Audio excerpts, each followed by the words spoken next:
आप सभी का एक बार फिर स्वागत है स्पेन 9 के इस खास कार्यक्रम में और मैं हूं आपके साथ फरहान।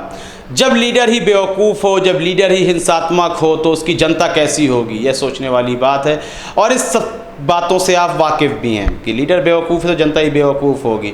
इस वक्त उत्तर प्रदेश में जो हमारे लीडर हैं, मुख्यमंत्री हैं योगी आदित्यनाथ, उनके अजीब तरह के बयान सामने आते रहते हैं। पहले भी अजीब तरह के बयान देते थे, फिर लगता था कि मुख्यमंत्री बन गए हैं, शायद अपनी जो इनकी हरकतें हैं उनसे बाज आ जाएंगे। लेकिन कोरोना का जो जिम्मेदार है वह अभी भी मुस्लिम तबके को ठहराने की कोशिश कर रहे हैं। जबकि इस बात को लेकर इतना विवाद हुआ, कनाडा हो, कतर हो, कुवैत हो, यूएई हो, सऊदी अरब हो, यहाँ से कई भारतीय हिंदुओं को नौकरी से भी निकाला गया। क्यों? क्योंकि वह सांप्रदायिक एक हिंसा भड़काने की कोशिश कर रहे थे, एक समुदाय विशेष को निशाने पर लेने की कोशिश कर रहे थे। लेकिन आदित्यनाथ फिर से इस तरह के बयान देते हुए नजर आए थे, तो उसका परिणाम भी हमें अवश्य देखने को मिल जाता है। जिस तरह से आपने देखा दिल्ली में कपिल मिश्रा हो, अनुराग ठाकुर हो, गोली मारो सालों को इस तरह के बयान दे रहे थे, उसके बाद क्या परिणाम सामने आता है कि दिल्ली के दंगे हो जाते हैं, जिसमें बहुत बड़ी भारी मात्रा में जान एवं माल की हानि भी होती है। योगी आदित्यनाथ भी पहले कहते थे एक को उठाओगे तो 10 उठाएंगे। कौन उठाया गया, कहां उठाया गया, मुझे ये बात समझ में आज तक नहीं आई। फिर अब हम बात कर रहे हैं, अब्दुल समद नाम का व्यक्ति है, अलीगढ़ का रहने वाला है। उसे कुछ बदमाश आते हैं, बदमाश थे, अंधभक्त थे, बीजेपी समर्थक थे, या कौन थे, 6 लोगों पर मामला दर्ज हो गया है। लेकिन बात सामने आएगी, अब्दुल समद को बताया कि यह कोरोना का वाहक है, यह कोरोना लेकर फैलाता हुआ घूम रहा है। एक संप्रदाय के नाम पर निशाना लगाते हुए उसकी बहुत पिटाई कर दी गई। स्थानीय लोग आते हैं, अब्दुल समद के घर वालों को सूचना देते हैं, फिर आते हैं, बच जाता है, अभी उसकी मौत नहीं हुई है। आने वाले समय में क्या होता है वह भी खबर आपके पास लेकर आएंगे। तो फिर पुलिस को भी बुलाया जाता है, 6 लोगों के खिलाफ नामजद मामला दर्ज कर लिया जाता है। नामजद मामला दर्ज हो गया या गिरफ्तार कर लिया गया, फांसी हो गई, सज़ा हो गई।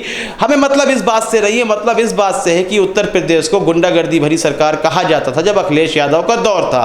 तो हमें भी पूरी उम्मीद थी कि जब योगी आदित्यनाथ आए हैं तो कुछ ना कुछ दौर बदल जाएगा और एक अमन और शांति का प्रदेश देखने को मिलेगा, उत्तर प्रदेश विकास की राह पर चल रहा होगा। लेकिन जिस तरह से सुबोध कुमार की हत्या हो जाती है, लिंचिंग के मामले लगातार बढ़ते चले जाते हैं, अब्दुल समद का मामला आ गया सामने, तो यह मालूम पड़ा है कि गुंडागर्दी जिसको आप कहते थे या जिसकी आलोचना करते थे वह गुंडागर्दी बिल्कुल नहीं थी, बल्कि आपके पास दूसरा ही ब्लूप्रिंट था कि जिसको आप विकास कह के सामने रखना चाहते थे। और दरअसल गुंडागर्दी वही है जहां मुख्यमंत्री से लेकर पार्टी का एक छोटे से छोटा छुटवैया कार्यकर्ता भी उस गुंडागर्दी को प्रयोग में लाता है। जो लिंचिंग की घटनाएं साफ बताती हैं, चाहे गाय के नाम पर लिंचिंग हुई हो, राम राज्य के नाम पर लिंचिंग हुई हो, सीधे सीधे आपका एक धर्म बताकर आपको लिंच किया जा रहा है। ये घटनाएं बढ़ती ही गई हैं, जहाँ तक कि लॉकडाउन के समय में भी लोगों को चैन नहीं है। तबलीगी जमात को यदि निशाने पर लिया जा रहा है तो ऐसा कोई धार्मिक स्थल नहीं है जहाँ भीड़ नहीं पाई गई है। तमाम जगहों पर यह गलतियां हुई हैं, यह महज एक गलती ही थी।